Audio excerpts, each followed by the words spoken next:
Hi, I'm Todd Heike. I'm the owner of Dakota Angler here in Sioux Falls, South Dakota, with this week's 2-minute fishing report. The main story this week, the disappearance of the ice. Boy, I haven't seen ice conditions deteriorate this quickly in an awfully long time. Last week at this point in time, we thought we would have some ice fishing conditions, that would allow us to at least get one or two more trips out there. But boy, Mother Nature had a different story in mind. The warmer temperatures during the day, and especially those at night, really had an effect on the ice conditions across eastern South Dakota. I would not recommend any trips across much of the state right now. Even though the guys were able to get up on the far northeastern lakes, I think even then the ice conditions have gone really downhill dramatically over the past 2 to 3, 4 days. Even with the cooler weather, you may be able to stretch it out, but again, I don't think it's really worth it at this point in time. The ice conditions, changing hour by hour and day by day, obviously. So what you may have had yesterday is not what you're going to have today. So really, I don't think there's any fish out there really worth taking the chance for ice fishing. So stick a fork in it. In my mind, the ice season is done here. Let everything turn to open water right now. The main attraction across eastern South Dakota has been the Missouri River. Boy, I tell you, it is amazing that there's not more fights out there at the Missouri River at Chamberlain than what we hear of.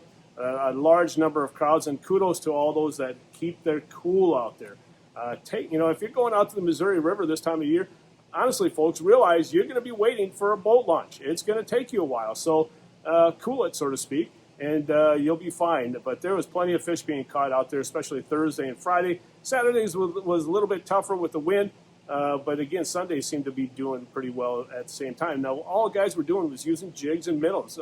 They were either casting them or jigging them alongside the boat. A few guys were using jigs of plastics, and we'll talk about that in Todd's Tackle Tips. But this time of year, you really don't need to get too fancy. All they're looking to do is to put the feed bag on, so a jig and a minnow works quite well. In this week's edition of Todd's Tackle Tips, we're going to talk about jig fishing because, honestly, there's really no other way to fish this time of year in open water than jig fishing. It gets pretty easy, whether or not you're casting the jig with a minnow or plastic or you're jigging alongside the boat. Honestly, jigs are the way to go. This time of year, also, live bait jigs are very popular, and you put a minnow on it, has a short shank jig. Lindy has a great jig out there in a number of different colors. Again, you see the shorter shank on it. Again, I'm going to show you a couple of other different versions. Crystallized makes a great live bait jig, some unique colors, a little bit of crystal in their eyes. And the other one is the Google Eye by Kalen's. Very popular short shank jig. The nice thing about that is that it rattles. So you have a couple of different options available for short shank jigs this time of year. And then if they start short biting you, then you can always, again, add a little bit of a stinger hook to it this time of year. But again, most of the time you're not going to need that for our presentations around here, especially on the Missouri River. Later on this summer or later on this spring, a lot of people probably will go away from live bait and start using plastics. But again, the whole key is to match your jig up to the bait that you're using, whether or not it's a minnow or plastic. And again, when we're talking about plastics and also live bait, these are the new neon moon jigs. These are one of our popular jigs here, and longer shank to it compared to the live bait jig.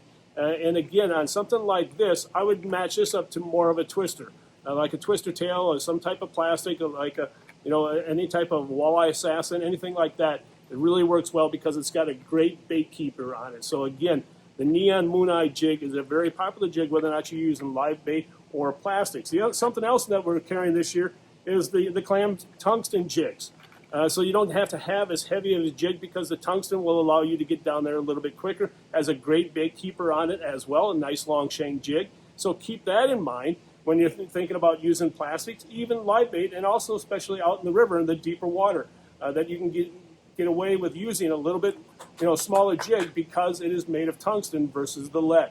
So you have plenty of different jig options out there, and we have them all right here at Dakota Angler. If you have any questions about what to use, how to use it, and when to use it, don't hesitate to stop by and ask, or give us a call at 605-336-9132.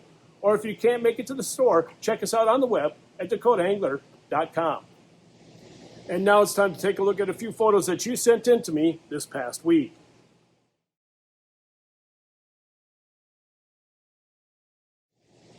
And if you'd like your photo included in next week's version of the 2-Minute Fishing Report, please send it to me send it to todd@dakotaangler.com or post it to our Facebook wall.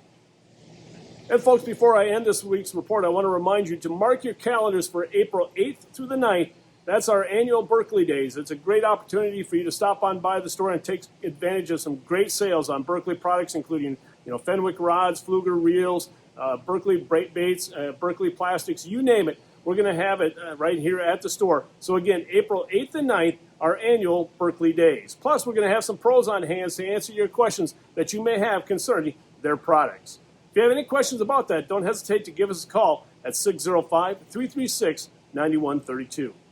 Well, folks, that's this week's version of the 2-Minute Fishing Report. For Dakota Angler, I'm the owner, Todd Heitkamp, and as we say around here, fish on! We'll see you next week. And again, thanks for watching. Stay healthy and stay safe.